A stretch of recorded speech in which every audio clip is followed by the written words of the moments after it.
Good morning. Good morning. Hope you're all having a relaxing week so far. We'll be starting in just a few minutes. We'll get our speakers up on stage and we'll start our roundtable. What's up, Black Fang, Cristala, Ananobi? Welcome.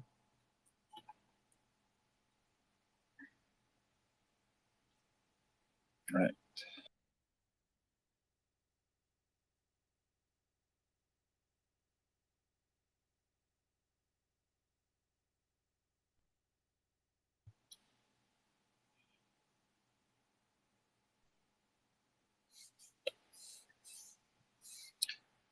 What up, Xander?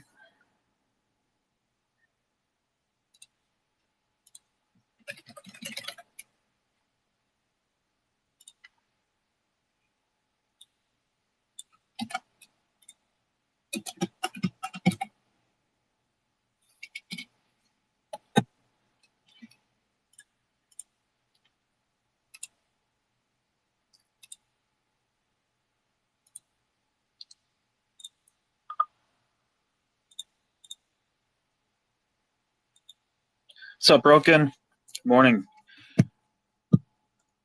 Wax Potheads, good morning.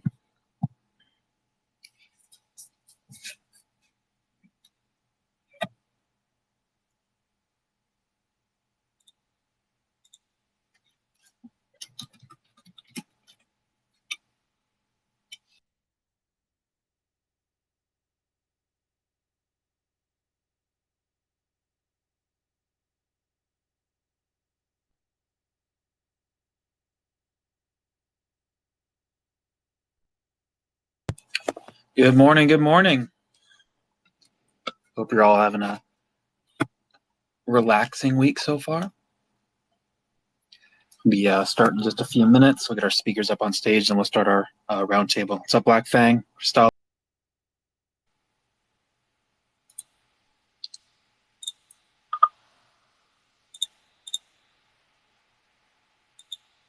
What's up, Broken? Good morning. Wax Potheads, good morning.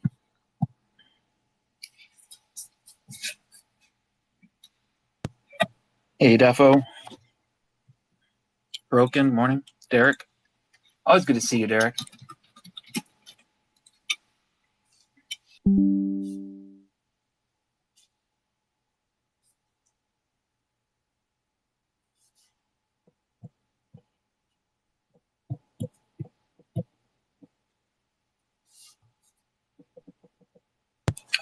Good morning. Good morning. Hope you're all having a relaxing week so far. There's our first guest. There's our second guest. Starting in just a few minutes. We'll get our speakers up on stage and we'll start our roundtable. Hey, what's up? Can you hear you well? Yeah, Awesome.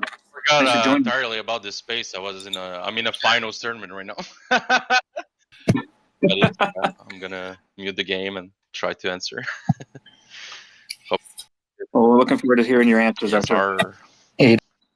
All right, let's get Broken. Morning, Derek. Invite Avalon, and then we'll go ahead and get started. Good morning, Mike. Good morning. How are you? Doing well. Looking forward to this space. It'll be awesome. Okay. Send out your last invites, and then we'll get started. Oh, there we go. Perfect.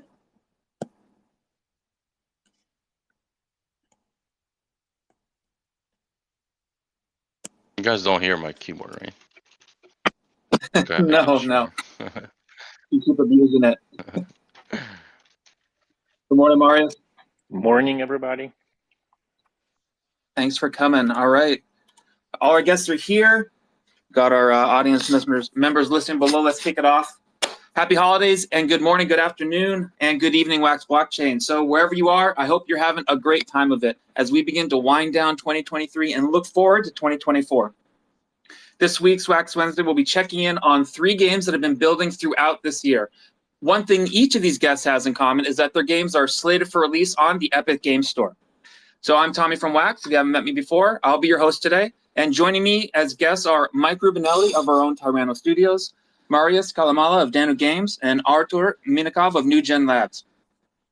We'll have a roundtable discussion with our guests, and then they'll share some of their knowledge and maybe a few interesting anecdotes they've garnered while developing their games this year. And then at the end, if we have time, we will take questions from the audience. So before we get started, let me give a little more information on our guests. So first up, Marius is the co-founder and CEO of Singapore-based Danu Games. He's a longtime business professional. He holds a degree in international security and development studies. He is also the main writer behind the storyline of Avalon. Marius, welcome. Thank you for coming to us, meet with us today. Oh, thank you for having me, guys. Yeah, absolutely. Next, you heard him speaking about being in a tournament. He loves games. Archer is the co-founder of Nugent Labs and started creating and working on the Forge Arena in 2017. So fast forward all the way to 2021, and in a garage in Sherman Oaks, California, the Nugent Labs was incepted to help the Forge Arena dive headfirst into the worlds of blockchain and AI to create the best game possible. Forge Arena is looking forward to hosting its first beta on the Epic Game Store in the coming months. Artur, welcome. Thanks for joining us. Thanks for having me. And finally, anchoring our lineup today is Michael Rubinelli, a longtime game veteran who has overseen games such as Madden and many WWE wrestling titles. And he's worked at such studios such as Capcom, Electronic Arts, Take-Two, just to name a few. Currently, you know him as the Chief Gaming Officer of Toronto Studios, developing blockchain brawlers, Music Mogul, and Spin Tycoon. Mike, welcome. Thank you for coming today. Tommy, thanks for having me. When you say it like that, it makes me feel really, really old. And I feel like I'm not that old, but maybe I am. Who knows? But thank you. Glad to be here. You're not the only one who feels old, looking at that long list of accolades. Oh, boy. So thank you, Mike. Thanks for joining. All right, so I'm going to start our space today just by having briefly each guest will introduce the latest updates for each of their games. So let me start first with Marius. So can you just give us a quick intro of your game and then share some of the latest updates regarding Avalon? All right. I just want to say hi to Arthur and Mike. Good to be with you guys here and share our knowledge about gaming and what we're making for everyone. And quick updates.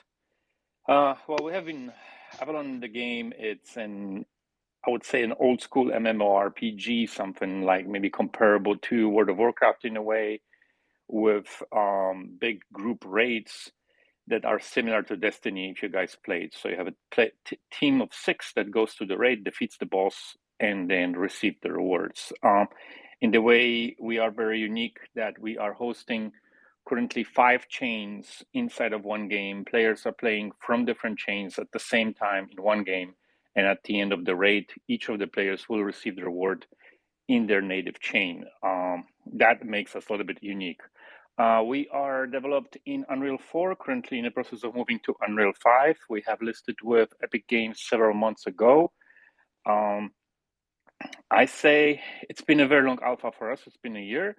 And I would say the latest updates is the Christmas update that we had, the Halloween update. We always give people some kind of candy there every couple months, despite being an alpha. I think that's it, guys. We also are available through Xbox tests, so you can play us on Xbox, and we are fully compatible with Xbox controller or Xbox controller connected to your PC. The game is third person and first person, which is very rare in MMOs to have both of the options. We are also, I believe, the only one game in Web3 that offers flying mounts, ground mounts, and water mounts. Well, that's it. Thank you, guys. Well, Marius, I had no idea that you're also available to play on Xbox. That's really exciting too.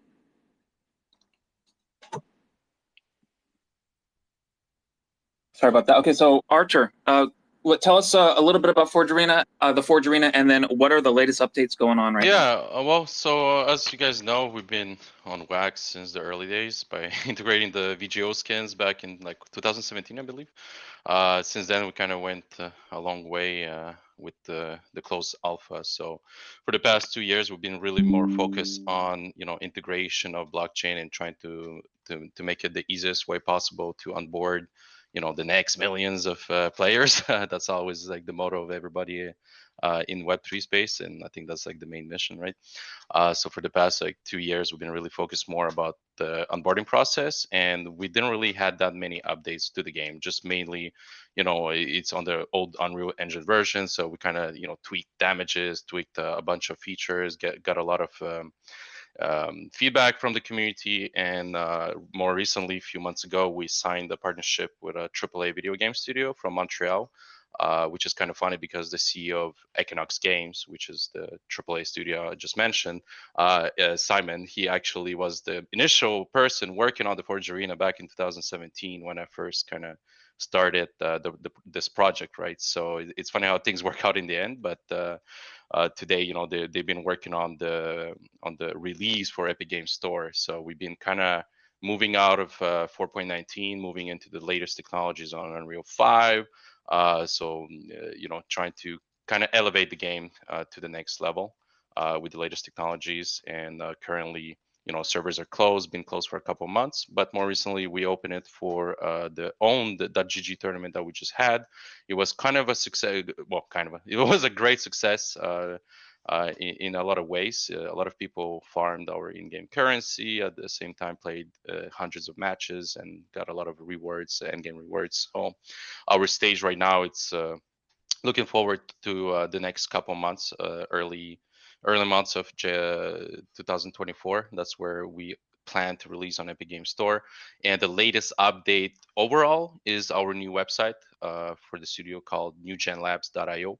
If you guys go on it, you'll see everything we're working on. And towards in 2024, there's a lot of exciting stuff in the works that is not just about the game, it's also about the ecosystem, right? And how we see our utility tokens jump in, and we have also a governance token plan for 2024.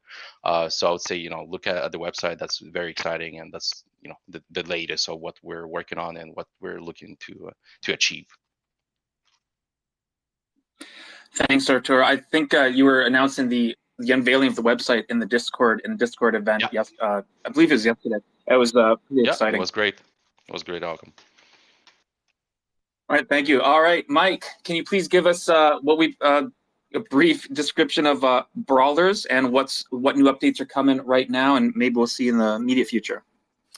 Yeah, sure. So Brawlers is, for those of you who don't know, it used to be called Blockchain Brawlers. Now we've gone with just Brawlers. The thing that I think that you'll find you should come to appreciate is that at Toronto, we try to do things a little bit differently. While we certainly do want to make and generate revenue, we want to kind of learn a lot about the blockchain ecosystem for games. And so everything that we do has a little bit of a different purpose and a little bit of a different strategic initiative tied to it. So with Blockchain Brawlers, initially it was the mining phase. We wanted to learn about mining. We wanted to build a PvP game. We wanted to see how those things work together.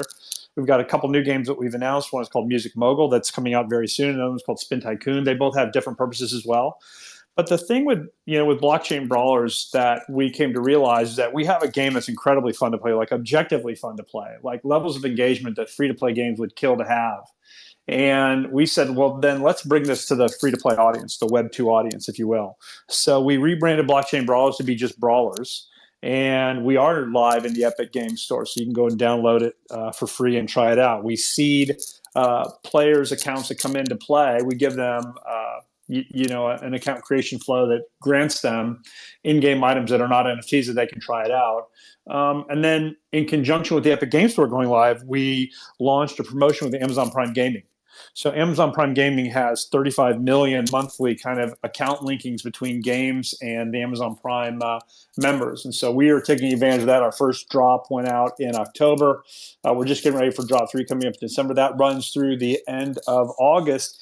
And the thing that we want to do is we want to give Web 2 players ecosystems, onboarding, and gameplay that's familiar to them, because we don't try to compete with, other blockchain games, right? We try to compete with other forms of entertainment. So you have 10 minutes. What are you going to do? You're going to listen to Spotify, or you're going to play our game. And so we take this kind of different approach of validating people's use of time in an experience that's rewarding and interesting and different. But objectively, it starts with, is this fun to do? And so that's what we've been doing on Brawlers, Tom. I mean, it's been the Amazon promotion has been tremendously successful. The Epic Games Store couldn't have been a smoother process for us. It's all it all leads to where I think this Web3 world wants to go to, which is mass adoption from all players around the globe. Thank you, Mike. That's really, really well put. One thing that really kind of strikes me is, and you've said this many times before, but a game that's fun first, and then that's the main goal, right? It has to be, yeah, of course. That's something that always resonated with me. Yeah, Okay, yeah. so let me go on to our next question. I'll throw this one to Artur first. So one thing in common with all three of these games is that they're either already released on the Epic Store, listed, or they're about to be. So Artur, what factors led to your decision to release on the Epic Game Store? What was the impetus for starting down that route? Yeah, I mean, when it comes to launchers, there's obviously some upcoming Web3 ones, but when you're looking at the amount of users, Epic Game Store and Steam are the main ones, right? Like competing with them is kind of a hard decision. So for us to be able to put this product in front of as many traditional gamers as possible, Epic Games was the obvious decision because of Steam's terms and conditions regarding blockchain. But honestly speaking, we just had a recent discussion about it, and if we put it depends how we present the product, right? And we are a very very unique game in the sense in Web3 because we attract a lot of traditional gamers, and if we do it the right way, I think we can be on both Epic Game Store and Steam. But obviously, in the meantime, we're working on the Epic Game Store release. So it kind of makes sense with their initiatives and everything blockchain. Even though recently I saw that what it was, Gods Unchained or some other game, they got I think adults only rating, and because of the blockchain aspects. So that just brings you this aspect. How do you really incorporate your game that has blockchain powered economies and ecosystems inside traditional launchers, right? So I think there's still work to do there, but for us in the meantime, it's kind of obvious that Epic Game Store is the key to onboarding the next millions of people into Wax, into Web3 in general, and so on. Yeah, it got banned because there's gambling. Oh, that's in why. Gods Unchained. I knew there's something more right. to it. It just didn't make sense. Yeah. I mean, if you win a game of Gods Unchained, they can show you this path to making real that money. Makes sense. And so they said, since this is gambling, we have to put an age gate on there. Yeah, there we go. That's exactly why that's something they don't say on Twitter, right? Of course not. Exactly. Okay, makes sense now. Yeah. Mike, what are your thoughts about releasing on the Epic Store? For me, one of the biggest challenges in Web3 gaming is credibility. Like, oh, it's a scam, it's a rug pull, my friend lost all their money, or whatever, a Ponzi scheme, like whatever that narrative is that, Web 2 players want to kind of cast towards kind of Web 3 as a blanket comment, which I think is not fair. I mean, yeah, certainly that has happened, and that can happen. They can also get scammed in real life if they click on, a phishing link on email. Like there's security kind of concerns around us on a daily basis. For them to just blanket and say, look, Web3 is a Ponzi scheme or a pyramid scheme, and everybody's going to lose everything. Like, it's not true. So you counter that not through your narratives, but through your actions. And so now all of a sudden, here you have the Epic Game Store, and people trust Epic, right? The Epic Game Store is like, oh, it's where I go to download things that I like, and I trust Epic, and they're a real company, and Tim Sweeney's great, and Mark Rain's great, and everybody loves all things Epic. Like, that's credibility for what we're doing. So right away, we take that. We don't trust this company off the table because Epic trusts them, so therefore we will trust them by default. The same thing when you then download from the Epic Game Store, we say create an account. We don't say create a wallet. We say create an account. Now, you're creating a wallet, and you're creating a cloud wallet, but we don't say create a cloud wallet. We say create an account, and then we give them, SSOs, 10 of them that they're used to seeing, Google Auth 2.0, Discord ID, Twitch ID, Twitter ID, and on and on and on. Like, oh yeah, this is familiar to me. I recognize this. Like, convenience and comfort is how we get people to move forward. So the Epic Game Store for me is a real kind of validation, or blue check mark, if you will, on what we've built can be trusted and can be verified and is worth time kind of looking into further if this kind of game is your jam. Well put. Yeah, this is a really good comments coming from our excuse me, I'm sorry, I got a frog in my throat. Very good comments from our developers so far. Marius, what would you add? What was the impetus for, you've been listed for many months. How'd you get that going? What was the impetus for bringing Avalon there? Well, I went to GDC in San Francisco and had a meeting with Epic agents there, pick up a bunch of good business cards and contacts. Spoke a little bit about the regulation, about the risks after you list. Before you list, like, you're not live. It's all candy. But once you list and you have players going, then you may have situations like that game that you guys spoke about, and you get revoke your plates.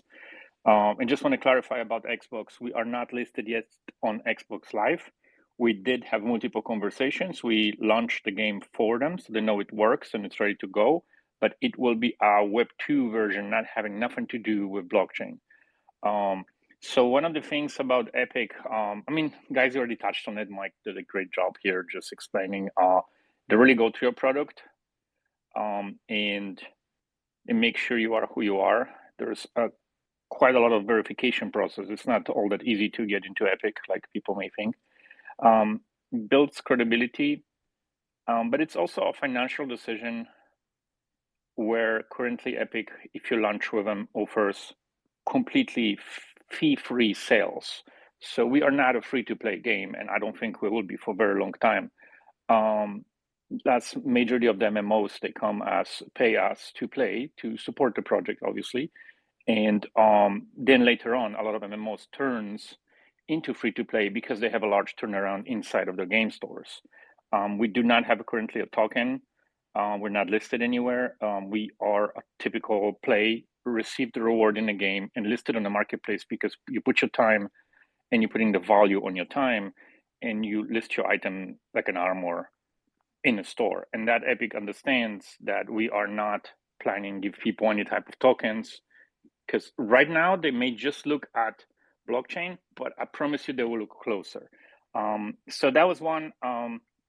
Financially, basically, we pay no fees to be there for several months, and then they charge, and the fees is significantly lower than Steam.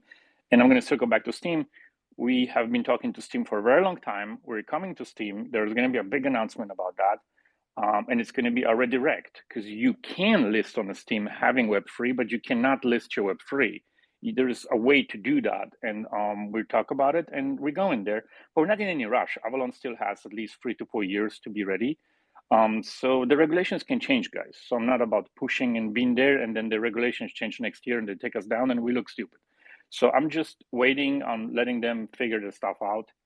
I really love Epic. I really like the whole interface, and it has tons of credibility. And if you guys really research how they're taking clients from Steam, how the Epic has been growing in the last couple of years, I'm not saying they're going to flip Steam right away, but if they keep what they're doing in several years, they may actually flip Steam.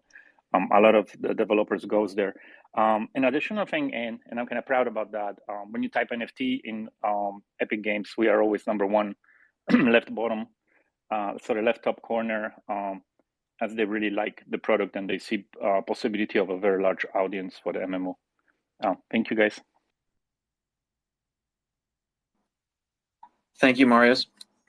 So one thing I think everyone kind of mentioned was like a legitimacy. And for me, the biggest thing, and Mike, this will be a question I'm going to throw to you, because we've been on the Epic Store release and available for download for already 2 months. So one of the biggest headaches for me was trying to find the right file to connect and play. How has the experience been working with the Epic Game Store as a distribution platform compared to like downloading a file or delivering your game via WebGL? Well, WebGL is a whole other conversation versus, dedicated client. I would always encourage people to have a dedicated client or a thick client where they can over a WebGL, especially where WebSockets and kind of, matchmaking or synchronous multiplayer is concerned, which is one of the things that Brawlers, admittedly struggled with. We have players all over the world with, degraded connections in some cases, and WebGL, especially Unity WebGL, puts undue strain, and it's not something that Unity is really leaning into as a company to make sure that that feels like playing via a dedicated client. So I kind of will carve that out, saying let's not talk about that just yet. But Artur said something that's really important to us, was the whole launcher process of working with the Epic Game Store was excellent. Like in terms of kind of user experience is concerned. And so if you go to the Epic Game Store and you type Brawlers and you download it, then it places an icon on your desktop. And anytime you push an update into the Epic Game Store into production, and you go to launch the game, it just automatically, patches it for you on the fly. It's a fairly seamless process. It's completely painless. And yet, as a player, you only have to, quote unquote, find that file one time. and the auto updating and knowing about the new versions that the player doesn't have to concern themselves with if I'm playing the latest version or not is just taken care of. Again, it's just one less thing to think about. It's one less thing to store in your brain. How do I do this? Or how, like, it's just, there's a real security and convenience in what that kind of that user journey is. And I'll share with you something that William Quigley kind of told me once that I've used several times. I think it's fascinating. As he said, when he was in licensing at Disney in the consumer products group, he said that their studies showed overwhelmingly that consumers will opt into a shopping experience where convenience is at the core in the face of security concerns, which is very funny. Disney talking about security concerns, but that very much maps to, kind of Web3 thinking. Like, everybody talks about, security and, keys, custodial, non-custodial. What is your wallet? What is the chain? Is the chain safe? Like, all these things, that is a lot of the narratives that exist there. But if you look at the cloud wallet, I think, this month, if we don't, we'll be very close. We're going to cross over 15 million cloud wallets. Like, incredible. Why is that? Because it's so convenient.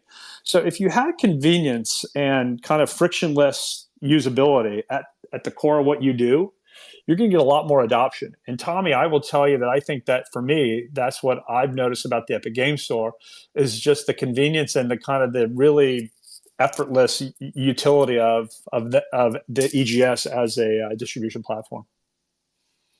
Yeah, for me personally, it was definitely a deal breaker. Or not, it seemed like it was a deal breaker for so many people who were just wanted to have an easy way to do it without having to check in a Discord. And I thought personally that it made it much easier for me to log in and play and not worry about that. Like you said, take one less thing to worry about. Yeah, it's funny. I maybe naively thought that, well, just everybody's on Discord, right? And so if we have a new build or a new update, patch notes, whatever, they'll just go to Discord and they'll just see. But in reality, that's not true. A lot of people play and they don't want to get in the morass that is Discord, because Discord can be a nightmare. It can be absolutely overwhelming. Even for people in the industry, they're like, I never use Discord. I can't deal with it. My brain can't process that. And so we needed things to live and scale and grow and inform and educate and onboard outside of Discord or outside of relying on, Twitch content creators or what have you. And so the Epic Games Store has been great to that end. Thank you, Mike. All right, so now this question, I'm going to throw it to Artur and then Marius and then Mike. This next one, this will be the last one, kind of focused on Epic Game Store. So thinking about growing player base or acquiring users, what strategies have you employed or will employ or maybe planning to maximize your user acquisition and your exposure on the Epic Game Store? Artur? Well, for us, it's, closed beta is going to be a couple of months, and we're going to grow the amount of access we give from month to month with new content and new feature releases, right? So our strategy will be around really kind of opening the gates slowly and building like more hype month to month, more players allowed, more content, more features inside the game over the course of like 6 months of closed beta, and building that all the way up to this open beta release that we want to do hopefully by the end of the next year, right? So in terms of like growth, we always do it in an organic way, right? So it's important that our game will speak for itself, and the content that we push will speak for itself, right? And obviously we have content creator programs in the works. We have a bunch of like influencers and so on that we kind of interact with that will be helping us push it, but we need to provide them the right product first, right? And it's very hard to market a product like ours without much resources unless you actually have some content to show, right? And it's more about the story, right? And we have a very rich story over the past 2018 to 6 years almost, right? We actually been on Twitter for 6 years. I just got a notification yesterday, so there is a rich history there, and I think the way you present it is important as important as the content that you present from the game that is coming up. And the fact that it's going to be very limited access for a couple of months is allowing us to kind of have people being hyped. You kind of see it with Shrapnel and what they're doing over there. Like they're not posting much. Okay, it looks like a very good AAA game, and they show like this gray boxed like maps and surroundings. We can do that, and they're doing good at building that hype. So I think there's a for us, the strategy is also looking at what other people do in the space, especially in the FPS scene. We don't really have that many, right? We have Forge Arena, we have Shrapnel, we have Dead Drop. Those are the main ones. I haven't heard about other ones. Those at least who are succeeding, right? In terms of hype, in terms of, obviously it helps to have Dr. Disrespect as the main guy, but in general, I think there is ways of doing that. They're doing great that we can learn from that, and we actually been looking at it, and that's how we want to approach it for the closed beta releases. Well said. I think that's a great answer. Thanks. Marius, what's your approach? Well, we're still in alpha. The way we are on Epic is that we said at some point in 2024, we're going to launch a limited access open beta that's going to be for Epic players. So we actually showed the game for the last 2 years so people can see how the early game looks. There's nothing that we're hiding. But what we've done recently is finally, after 2 years, we have spent a certain amount of money on multiple AAA cinematics that tell the story. And we have one cinematic that is kind of like a movie, shorter one. But the way we decided to do it is just record in a cinematic way the actual gameplay without giving you something and then game looks completely different. So we're not trying to hype you with fancy cinematic and then get you into the game, and there's nothing to do with what you've seen. So all that you guys are going to see that we created in Brazil and Italy with our team, it's going to be just a gameplay recorded, and we slowly going to start pushing it out there to all the channels. So the way we're going to do it, I have a really good advisor that launched a bunch of larger games, and it's like the freak rounds. So we do any and all gaming conventions that we can do, specifically online ones. People are now logging in way more. We're going to do Reddit, and we're going to do Twitch and YouTube streamers. So we're building these links thanks to actually Wax partner Atomic Hub that finally created the affiliate links. We're dragging more and more future YouTubers and streamers to come in and play the game. We're not in a rush yet with pushing it. This question could come back to us the moment we are launching on beta, which is sometime next year. And then I can also say to be listed, if you type MMORPG, we come right next to Destiny. So if you're looking for MMORPG, you type it in search in Epic, and we're right there hand to hand with Destiny. I've noticed that our wish lists are a snowball effect. So they started very, very slow, that the point that we were like, what's happening? And then they tend to double every couple of weeks, then quadruple every month. So wish list is something that I also gauge if people are interested to play or not. But the full promotion on Epic, we're not going to start till about the mid of 2024. That's it. Thank you, guys. Thank you, Marius. Yeah, well, so I think I mean, like closed beta and also growing organically, not rushing is like the themes I'm hearing from both of you. Mike, what's our strategy? You know, user acquisition is really hard, right? And it's really expensive. SEO doesn't really matter kind of, you know, what ad platform you use, but it's really, really expensive. And that's because, you know, we are competing with, you know, free to play games because you want to go out and you want to buy, you know, typically male players, right? You want to buy them a little bit older because you want them to have discretionary income. You know, there's a limited number of people who want them because their LTVs are very, very high. And so you'll pay a lot of money to get that. So instead of fighting kind of wallet for wallet, if you will, our checking account versus Tencent or EA or, you know, others, like we want to do things that are more organic, right? We want to do things that are more interesting. So there's a whole content creator program. I think that Artur talked about it, influencers. I think that's a really good way to kind of get instant credibility. We've gone a little bit of a different route, but instead of having kind of one home run idea, we try to stack a lot of ideas that actually work well with one another. So, you know, the Epic Game Store and putting out a press release around that was great, but it wasn't that in a vacuum. It was that in conjunction with now the Amazon Prime Gaming Initiative is going live. And that's the only way to get exclusive content. That brought us, you know, front page placement on the Amazon Prime Gaming portal, which is a massively kind of huge win for us. The traffic there is unreal. In addition to that, we get in what's called the Twitch Crown program, which is again another recommended application or game to play and download. We're in the kind of above the fold on the Twitch Prime Crown gaming channel every single month.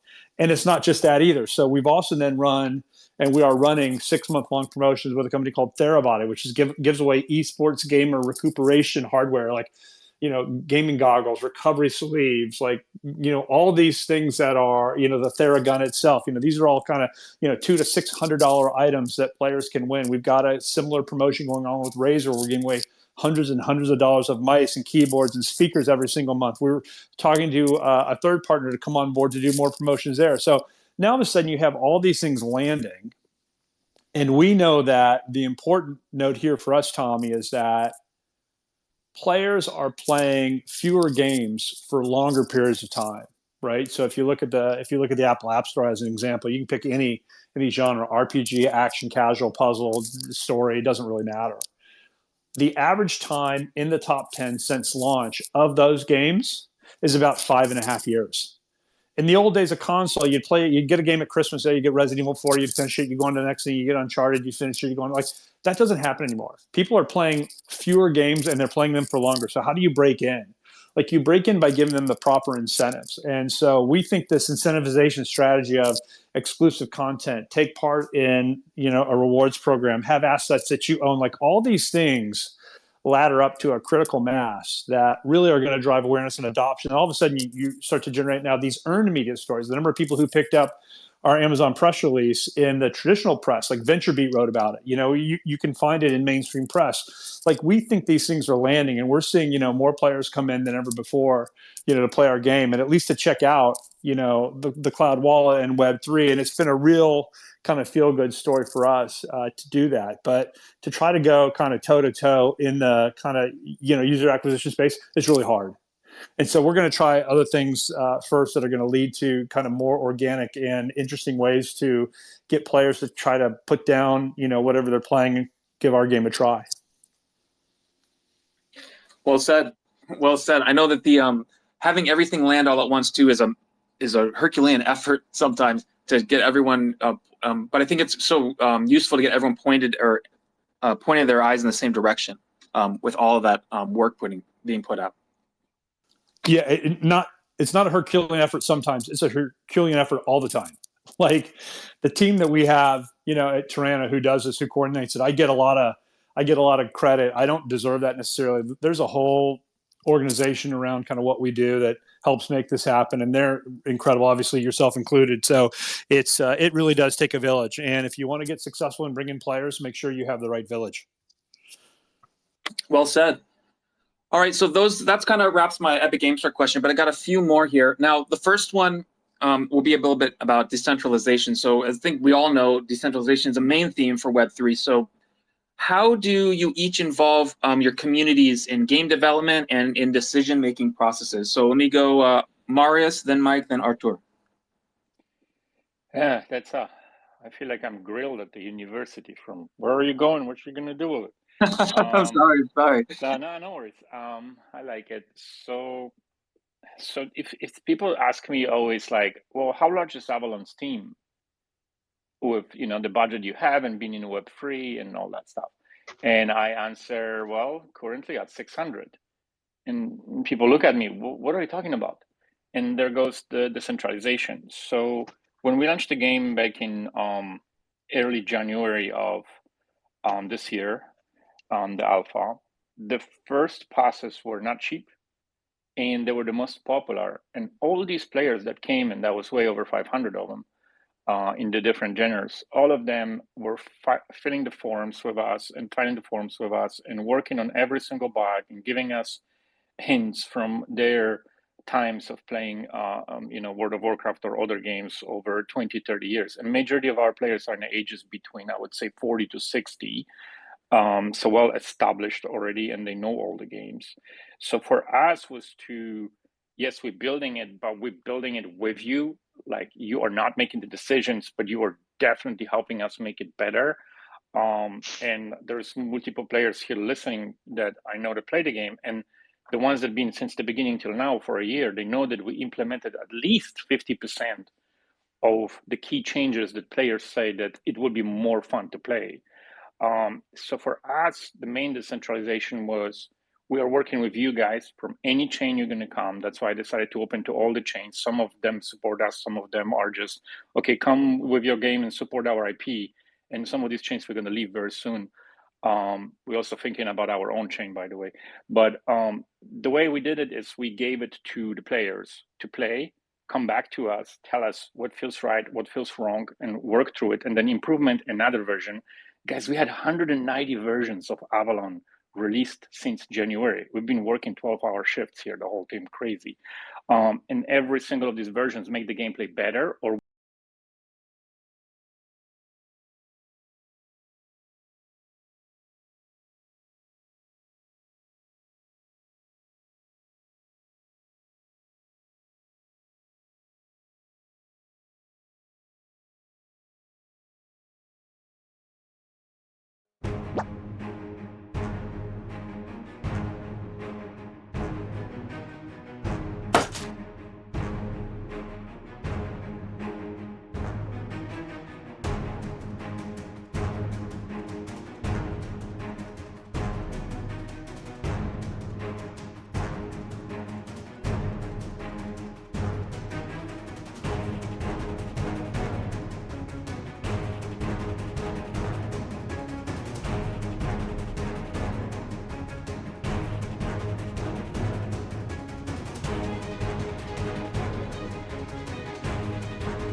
we knew what we cannot fix in alpha, what we're going to be able to fix in beta with huge input from community and all these players.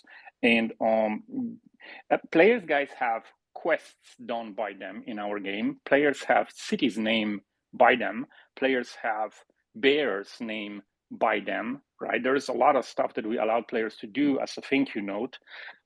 So I think that's the major part.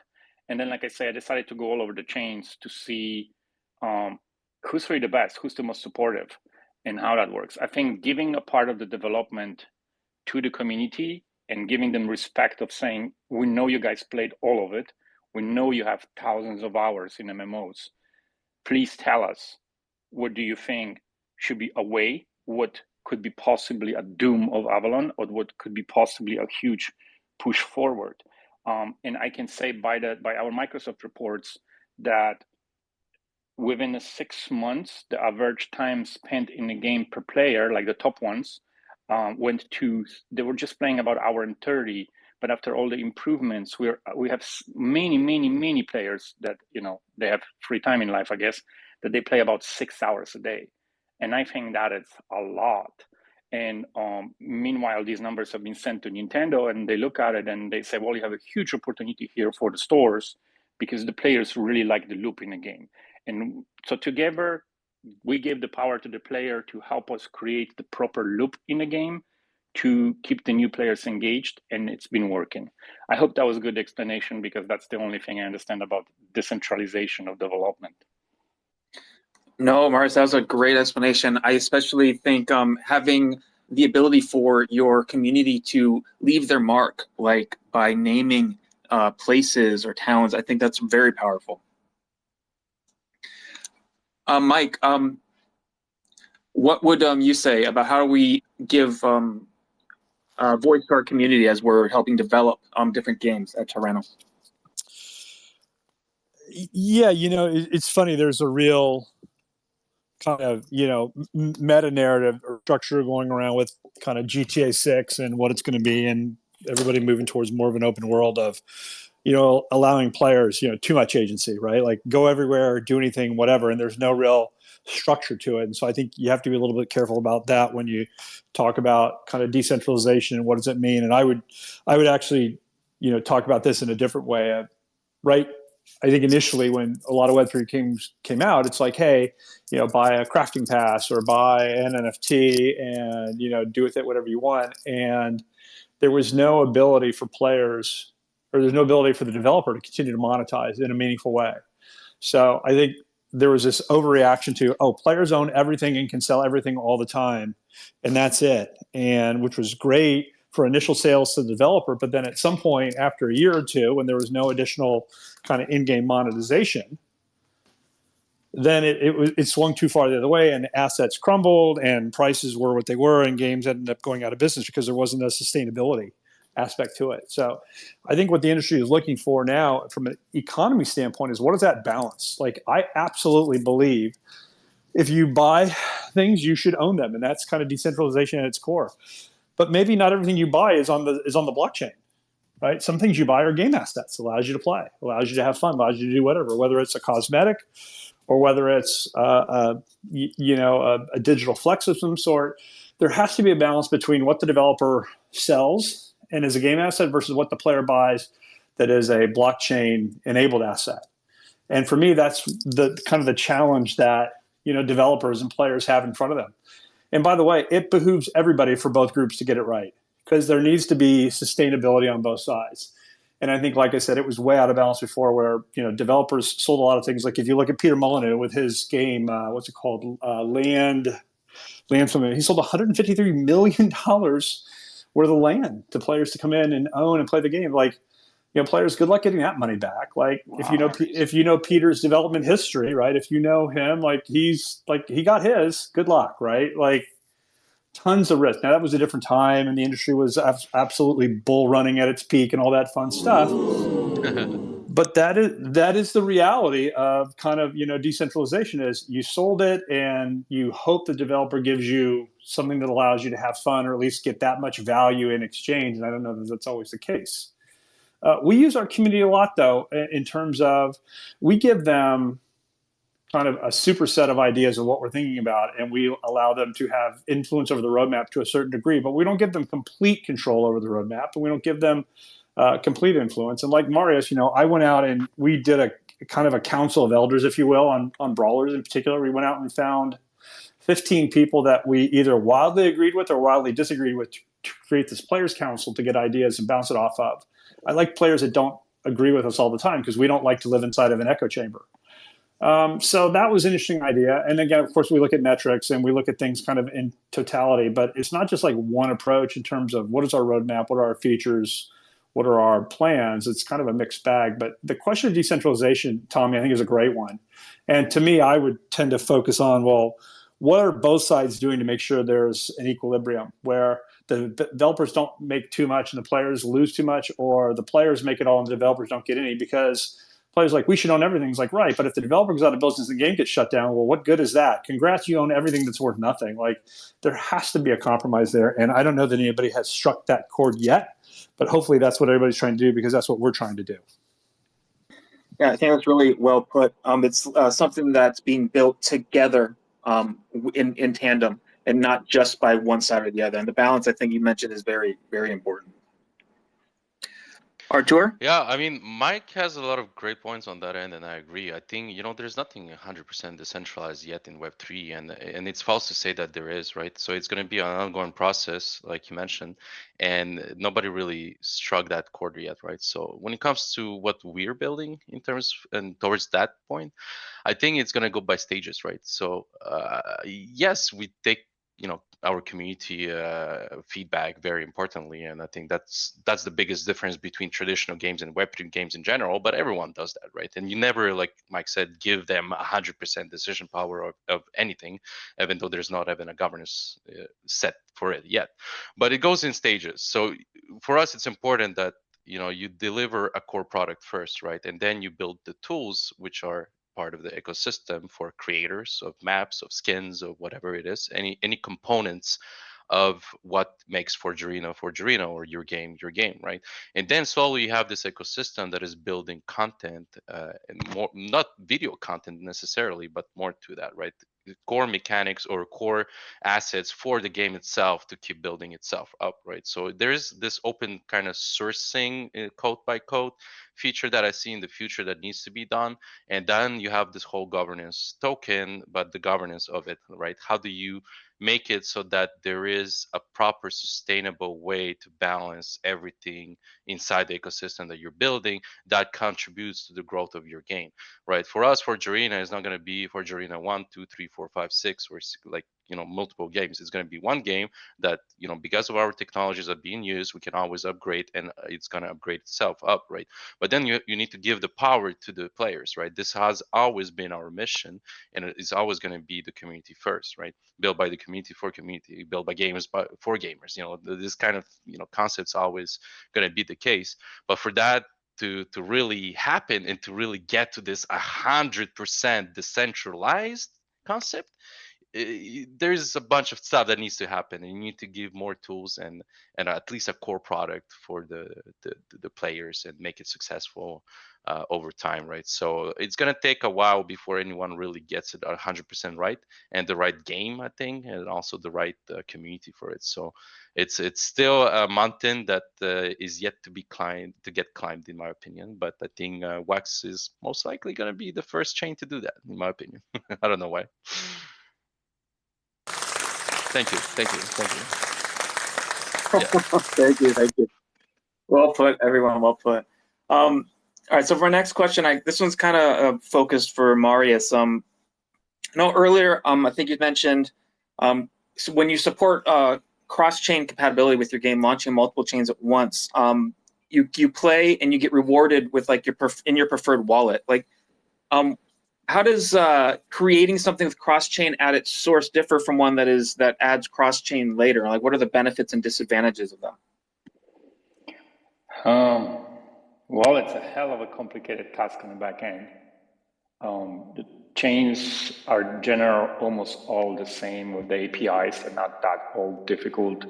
But to get everything working in Unreal, not many projects do that. They tend to stand to the one chain, and that's what we were trying to do with Wax at the beginning. But we also follow the gaming communities and where the movement is currently, or where stuff is moving. So we've been with different chains that used to be huge, then they became smaller and keep on moving around. We also listen to the community. Where is the largest marketplace that they can then list their items that they want? So that was one of the reasons that we decided add multiple different chains. The times of chains giving you any grants because you're moving to them have long ended, I would say. And everything we did, we needed to spend our own hard-earned money to add them. How do we differ? I think joining blockchain communities is better than having everybody divided because they like IMX, or they like Wax more, or they hate Wax, or because they love Polygon, or in all the rest of the stories. We brought them all together and they get to experience Wax, which I say had a dent before. And now we have, and this is interesting for you guys because we are in the Wax stream, we had about 25% of players moved from Polygon into Wax. Mostly due to, like Mike mentioned, easy login process and the UI in the easiest possible way of working with Atomic Hub Marketplace. We've seen people coming to us and, hey, I have X amount of money in assets in Polygon. Could we burn it and exchange in Wax if they are not limited? And we've done that many times. And there is not a really good marketplace. Sorry, I'm deviating on this whole thing, but this is a blockchain thing. There's not really a good marketplace these days in Polygon that allows gaming, for example. They have huge limitations. They're under scrutiny, or they completely don't work. Or you think they work because art is there, but it's not possible to even find your NFTs, or it's just a nightmare with the marketplaces. So for us, Atomic, and I'm not promoting Atomic, I'm just saying that they did a good job. Now they connected IMX. Possibly they will connect Polygon because I know there's talk about it. I really wish them the best because they have the right, UI. And for us, we wanted to be introduced to all the chains, and we built it on the back. And yes, if you open our menu, it's probably one of the most scariest login systems that you've ever seen because it shows you 6 or 7 different ways of logging. But one of those ways you're completely familiar with, and you did it a million times over. So you just choose the one that you like. And it's not that complicated if you know IMX or you know Wax and you've been doing this for a long time. And then on the top of this, we did something that also Mike mentioned. To create zero friction, we added Vanly. And now Vanly, you just log in with your Facebook account or your Apple Pay and you click and it's done. It creates your wallet and does everything for you. And it works in the game. So we give them all kinds of options. And now we're monitoring all this stuff and we're going to start narrowing down and watching the community. But I was just very open to every chain that wants to be, and it's like reputable, and see how the community is looking. And I have to say that many of them is completely overhyped. And I'm not going to mention who and what, but a lot of chains is just tons of hype and no substance under that, really, when you dig into it. So that was a large numbers, a large communities, everybody throws some millions of users and all that stuff. But when you really get deep into it and you go through these discords and you see how the games are performing and stuff, it really has nothing to do with what that is. So we're toning down the partners, and we've been super happy with Wax performance. And also I'm going to bring Mike here again. Tons of wallets created in the game. Almost no issues logging into the game. Just once Wax API at some point or Atomic went down for a couple hours, but overall the chain has been very stable. And just general player opinion, as long as they forget about the games that used to be there and they see the new ones are building with this interface that Wax offers, like I say, players are moving from different chains just to play the game because it's easier. So it's surprising, but really not. So I hope that was an answer. I kind of went around a couple places, but I was trying to do a good answer. No, Mario, that's a great answer. Artur or Mike, do you have any comment or anything to add? Mike, you got anything?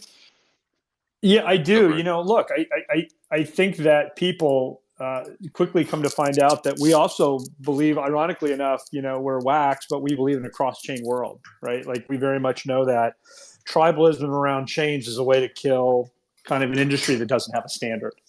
And so you'll see what the Cloud Wallet team has done is they've actually created an NFT bridge to Polygon. So if you want to, sell your assets on a Polygon-based marketplace, great. We've done the same thing for Ethereum. We've done the same thing for Binance.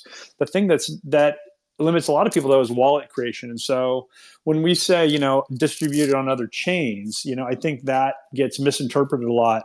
For us, we have a saying that we use all the time. It's called, utility on Wax, but liquidity everywhere. Like, we don't care where you sell your product. We care that you play the game on Wax, because with our kind of almost instant finality and no gas fees and easy wallet creation, like, it's the best consumer experience. But if you want to sell it on Rarible, OpenSea, or somewhere else, God bless. Like, you should be able to do that. We don't want to restrict you. I think the thing that we also have as an advantage that a lot of people don't realize kind of early on, if you're a new user to Wax, is that you can list something on Nefty or NFT Hive or Atomic, and because of the way the standard is, it actually lists on all the marketplaces. Like, you like the interface of one versus the other, great.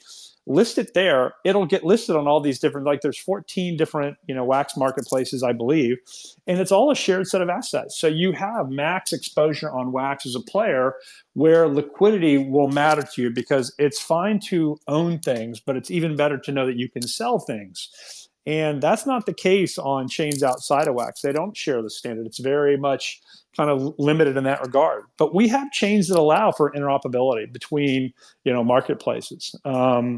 So we get it. We know the world is moving that way. I mean, imagine, if you could only use the internet, if you had a certain ISP, a specific ISP, or you had to use a certain search engine to find anything, like, Alta Vista versus, versus, goto.com. Like, there's just, like, the internet would have never made it if it was all very fragmented that way. So we take the mindset of people want to show up and they want their stuff to work. Like, it's that generalized and it's that kind of rudimentary. Like anything beyond that, you risk people not engaging or not investing the time or not, interacting with what you've built. So we want to, and that's why we always kind of preach frictionless onboarding and great user experiences, because people want to show up and they want their stuff to work and they don't want to be confused, because there's plenty of things in their lives that don't confuse them that they do every single day. And we don't want to be a pain point where they have to go watch a video for 12 minutes long on how to create a wallet. The king of NFTs. The king of NFTs for a reason. Sir. I mean, for me Thank to you. add on top of that is you guys got it, very well put in terms of like, if you want to transact another chain, go for it. If you already you're familiar with Polygon and you're doing, your assets are on it in terms of financials. Well, for us, like any games on Wax with the bridge that you guys build over Wax is great, or any other bridges that you will come up with, because when we, for example, release our weapon cases skins, it is on Wax, but now we can do also a set of cases that are available on Polygon, right? So if you want to use Polygon and Matic, like go for it, So that's the biggest great thing about all these bridges is that like if you don't want to save on gas fees and stuff like that, you go ahead and do it on somewhere else. It's fine as long as you give that option to the user, right? The more options, the better, in my opinion. But it needs to be very always straightforward in a simple way, right? So I am always an advocate of like, blockchains needs to work together and games needs to work together if we want to build a truly connected, intra-playable future that we envision, or as you can see in Ready Player One game, I always say that, but like the actual metaverse and everything is connected, right? We're very far from that, but I think we're taking the right steps, and I think Wax and chains that are working with Wax, or any companies that are working with Wax, they understand the vision and where it's all going. And a lot of chains don't see that vision, and they're actually centralizing it more than decentralizing it, right? So it's kind of a funny, like, I would say, time in the space in Web3 in general and wherever it's going, but in general in blockchain, it's funny how there are some people to claim that they're working towards that and that, but they're not. So it's like there's so much going on, and like 99% of projects will fail, but the 1% that actually understood the assignment of what this entails, I think it's going to be a fantastic next 5 to 10 years is going to be quite interesting to see which projects arise and how they are using each other in a good way, right? How they're connected together, right? I always say like Forgerina skins could be used in Dead Drop, and you can be used vice versa, right? You buy a skin in one game and then you have the same motto and skin in another game, right? It's like that's the future I want to create, and I'll always be trying to do it and make it happen, right? So it doesn't matter which blockchain you are using as long as everything is connected at the end.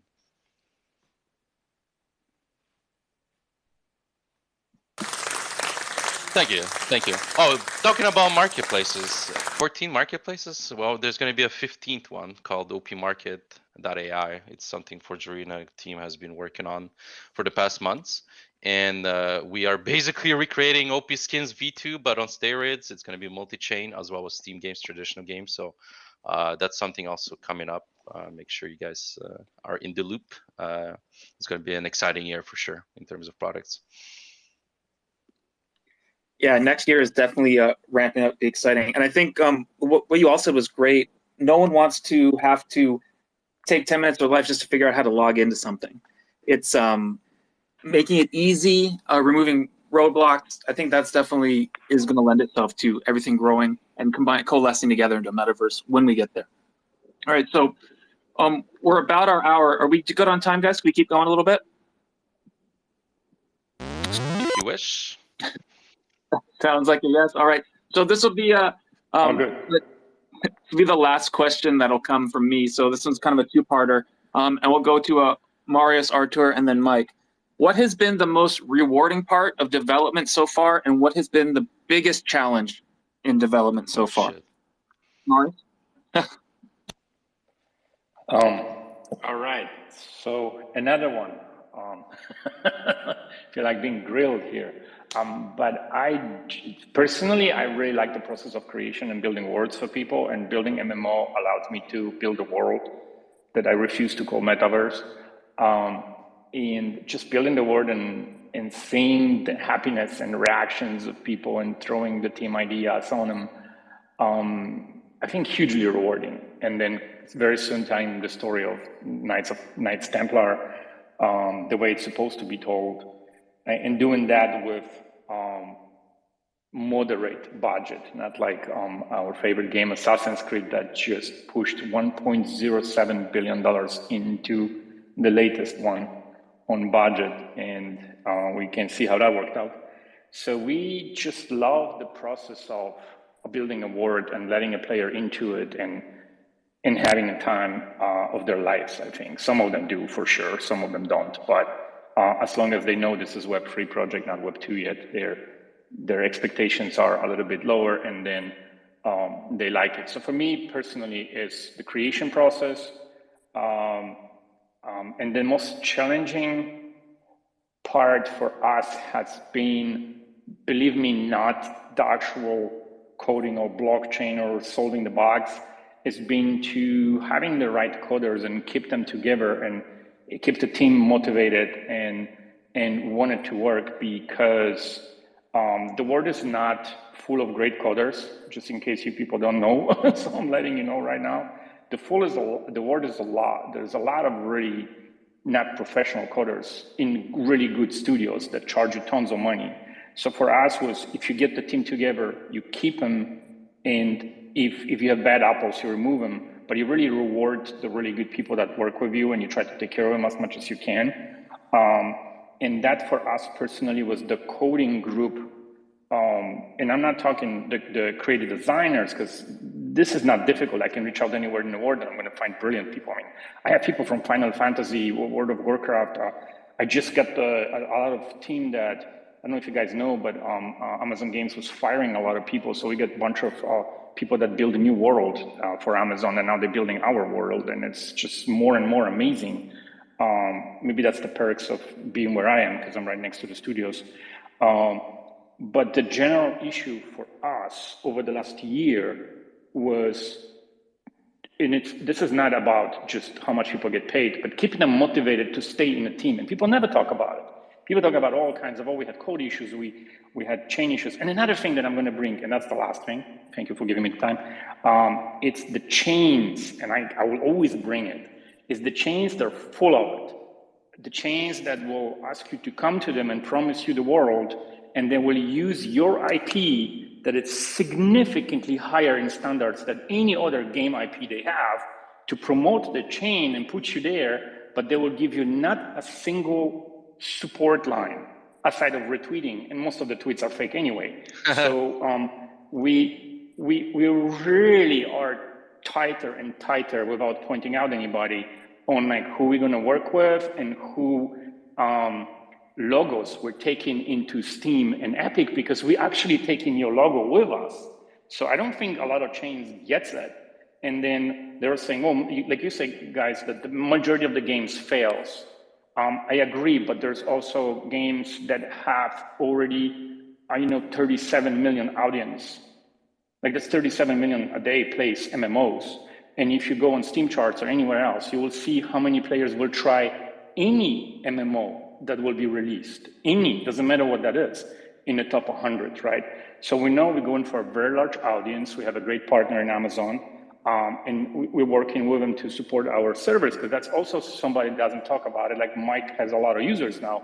I'm sure they have a heck of a work with keeping servers up. So for us, even the best company in the world with servers, Amazon themselves, their game went down when they launched, which is unbelievable, right? And they're #1 experts.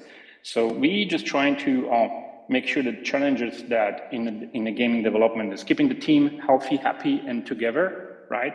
And then staying away from chains that will drag you in, or even promoters that will drag you in to just use your name to add you to 200 other ones to make themselves feel better, and then they will close the gaming division and move to another chain after they raise another fund round, because that's what they've been doing. So you guys can dig out what I'm talking about, but that's it. Thank you so much for listening. Damn, spitting facts there. Thank you, Marius. Thank you, Marius. Artur? Yeah, I mean, honestly speaking, this has been quite a journey. For 6 years, it has been ups and downs, more downs than ups, as much as a personal level, but also professionally speaking. What Avalon said is exactly right. It's how do you keep this kind of core team together over the years. We've been through a lot. We've been with having millions in the bank initially to nothing. How do you keep people still kind of passionate about it and keep moving forward as this is their product of their lifetime as well, right? And I think I did a pretty good job over the past 2 years of assembling this core team that are like gonna struggle with me to make this a reality because they believe in the core vision and where this is going, and they know it's going to be a successful ride, right? But at the same time, it's like harder the journey, bigger the reward, right? So it's like it's one saying, but people don't really realize how hard it is on the mental to really go from there to this point. So for me, it's always been trying to always be honest and straightforward with my team to keep them at the same time as what's hard besides being in that kind of situation where that you have a great product and it's going to succeed, but you need to get there, right? It's also about the fact that you see lesser products do so well, but it comes to what Avalon just said, there's a lot of bullshit around, right? So you shouldn't be taking it as when you if you're building a product, if you're building a game and you're in those kind of situation where you have zero resources or almost nothing and you're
rewarding part of the game. Believe in the core vision and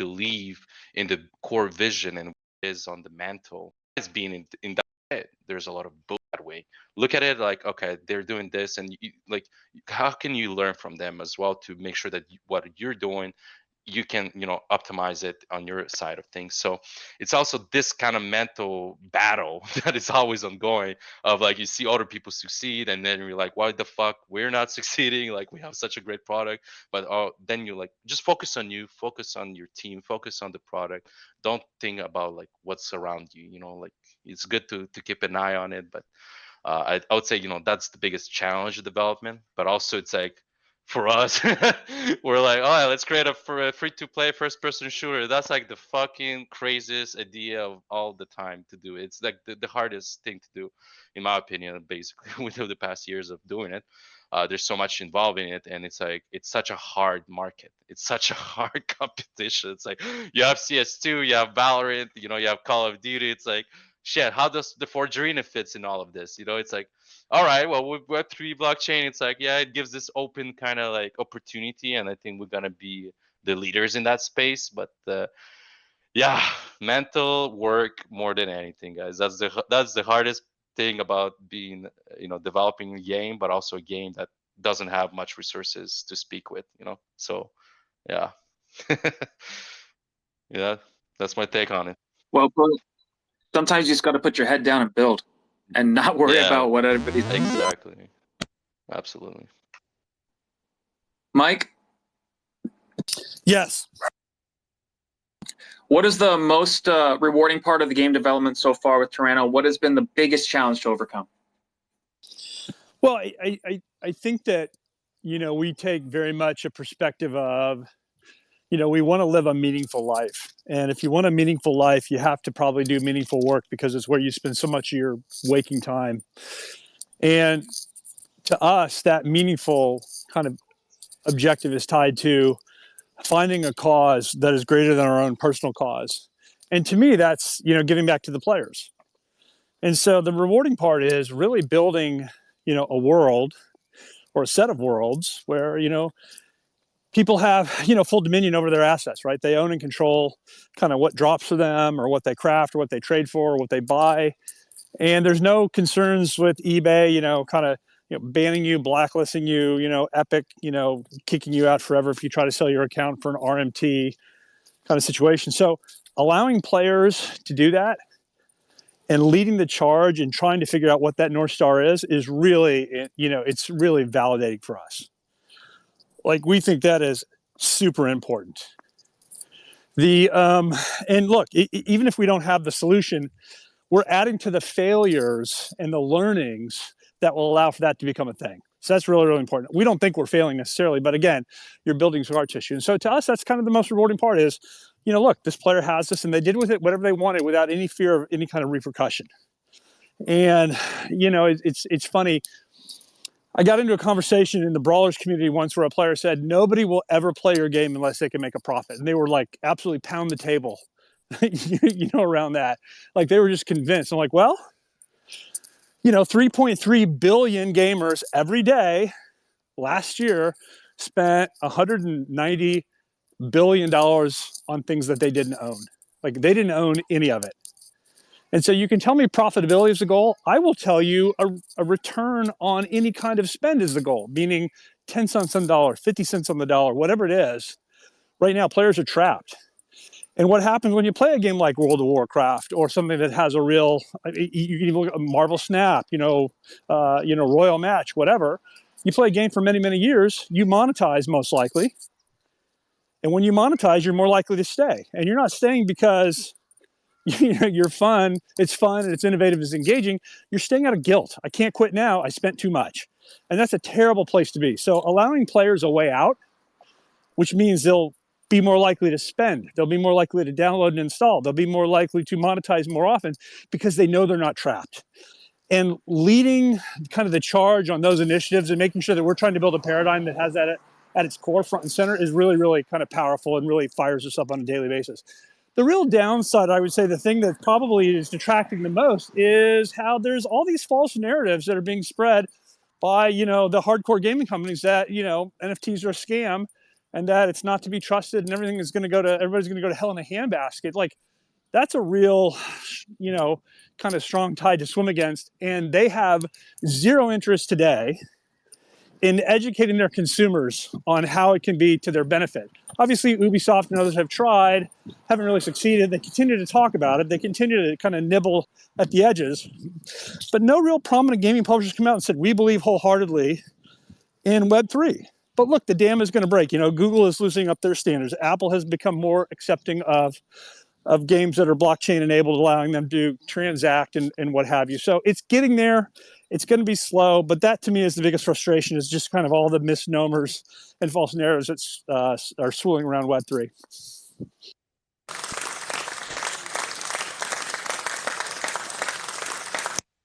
Well said, all three of our guests.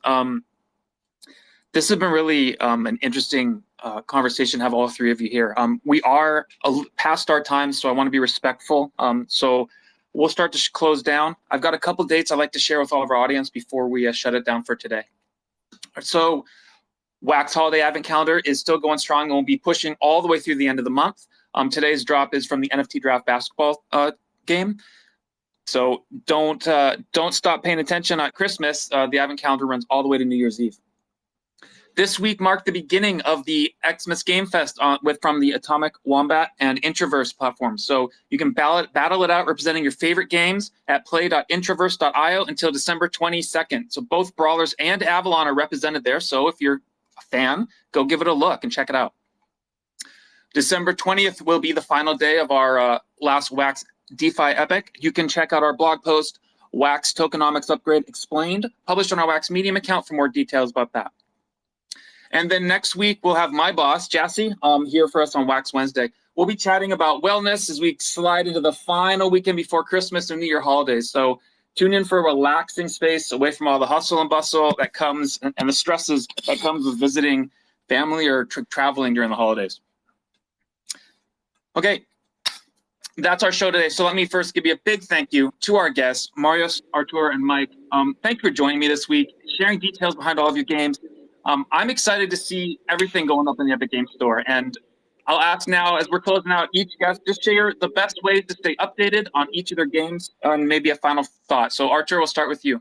Where can everyone follow the arena, catch everything, consume it? Twitter, X, and our Discord are the primary source. So we always post updates every Friday on our development in Discord, and we post it on X as well. So those are the two ways. And on that note, I do appreciate this space and everybody in the audience to listening to this space. It was very fun, very engaging, and a lot of wisdom. Thank you, Artur. I'm excited to see the Forge Arena on Epic Store. Marius, would you like to share with our listeners where they can keep up to date on Avalon? Oh, they can keep up to date on Twitter. I kind of still don't want to call it X. And then Discord and our website, avalongame.io. We're also in your Wax holiday calendar with the drop on the 18th. And we have a major drop coming on Atomic Hub tomorrow on the 14th. The easiest way to find us is basically use our website, avalongame.io. And all the links are there. Thank you so much for inviting us. Thank you for all the speakers to be here and sharing the wisdom. And thank you so much for all the players that I see here and streamers. And I hope to see you guys on another one, and come to us and talk to us. Thank you, Marius. Well said. And closing out today, Mike, do you have any final thoughts for our listeners? I do. Tommy, first of all, you're a rock star. I appreciate you putting this on. I sit in a lot of Twitter spaces you can imagine, and nobody runs a Twitter spaces like you do. It really is. It's a credit to you and your talent. So thank you for having me. Thank you for hosting, always bringing thoughtful kind of discourse to the world of the Wax community. So that's great. In terms of how do you keep up with what we're doing? So we have built a Toronto Discord. It's almost like a social network where all of our games live. And so if you're a fan of Toronto, generally you can go there. But if you're a fan of a specific game, you can also go there. And we post updates on Spin Tycoon, Music Mobile, and Brawlers on a very regular, probably daily basis on most every game we have. So come in there, say hi, ask questions. It's a very educated, non-toxic community, and we'd love to see you there.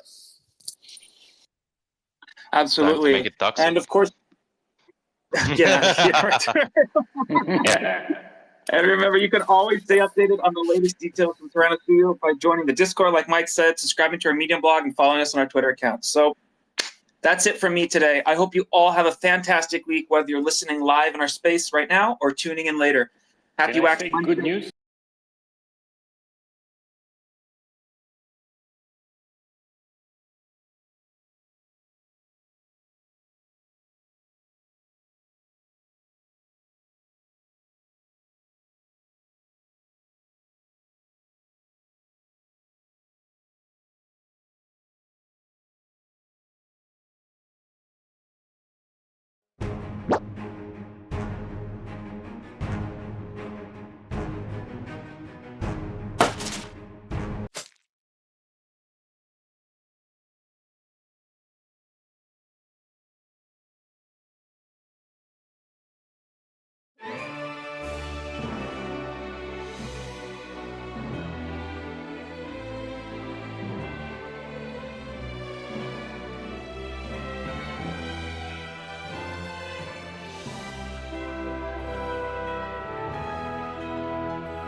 Yo, congratulations, Hot Rod Piper.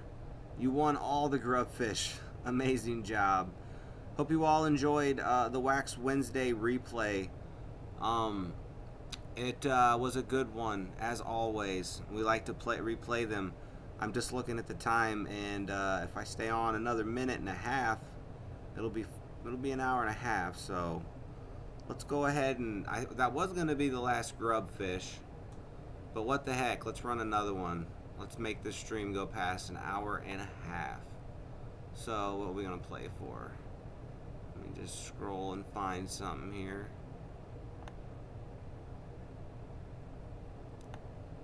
What we got?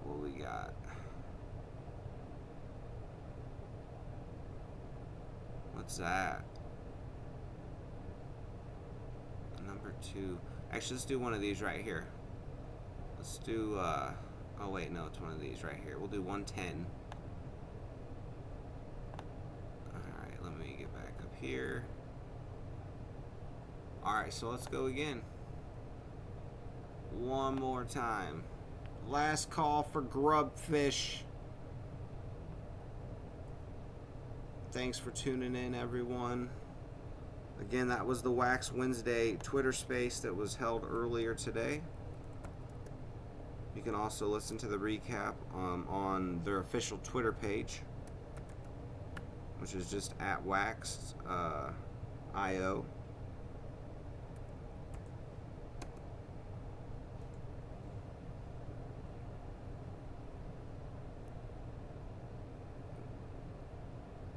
We got Samand. I'm butchering the name, I'm sure. Samand and Hot Rod Piper in the building. Carly and myself. See if we can't get some more contestants to join up and run one more grubber for the night. See if we can't get someone to take out Hot Rod Piper running the show tonight. Getting the hellish wolf at the end. I hope you do enjoy.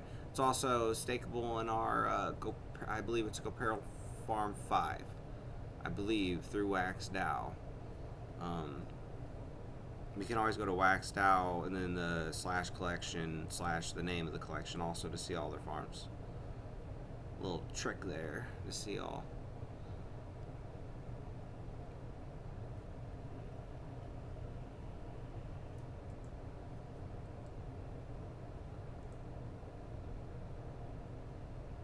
Oh, we got another contestant. Reggie B933 has entered the Wolf's Den to compete for, what did I pick? I already forgot. Let's take a look. Oh yeah, that's right. Right there, No Name Amigos. The 22s, mint 110. Let's see here. Rarity? Rare. This is the collaboration with Nightwolf and No Name Amigos. You can actually blend these up and get other NFTs and so forth. Oh, it's getting stuck again like it did a minute ago. I'll just minimize it. Make it go away. Hope everyone's having a good night tonight. This wonderful Wax Wednesday. It's currently 11:30 in the evening our time, Eastern Standard. And it's cold outside. We do not have any snow though. It's been a little rainy lately.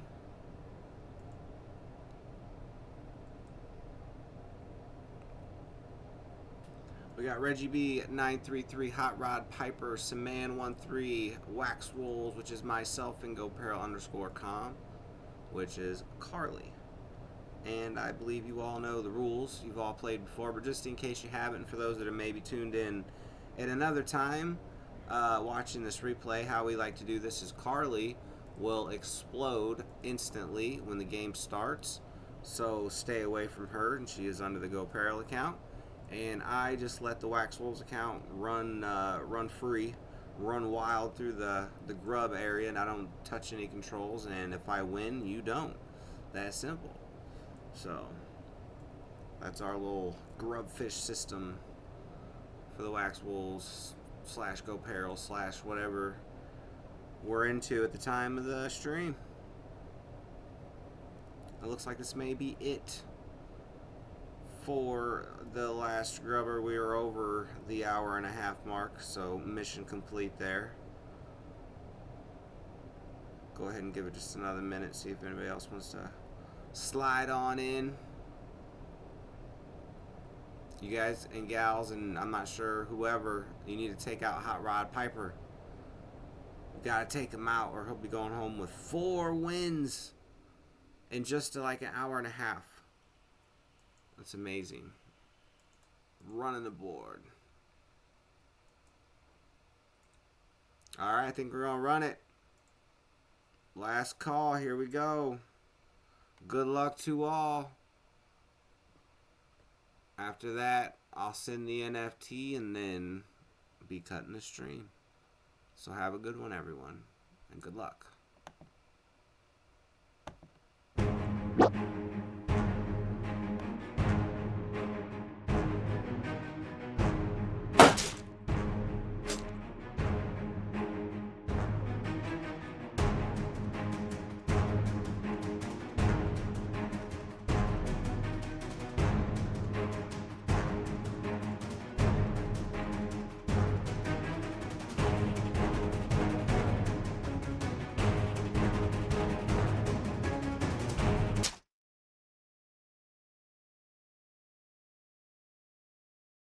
Congratulations, Saman 13.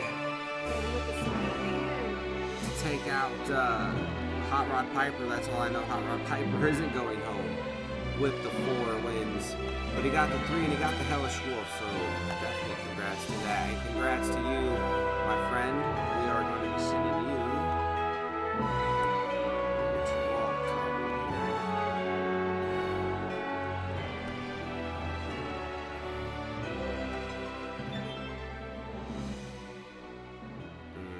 this pulled up. Look, Hot Rod Piper's wallet's still there. It was like he's just waiting to get that extra win. GG's across the board. Let's get this sent to you here. Oh, this thing's in my way again. I'm going to have to do what I did earlier. What did I do earlier to make it? There it goes. There it goes. Got it. Got him. Confirm transfer. KPGB4. I like how Wax names look. They're all just like numbers and stuff. It's great. Sending 1 NFT. Approve. Transaction success. Bada bing, bada boom. Thanks for joining, everyone. Do enjoy your nights. Stay hydrated and all that good stuff. Until next time, we'll talk to you later. How?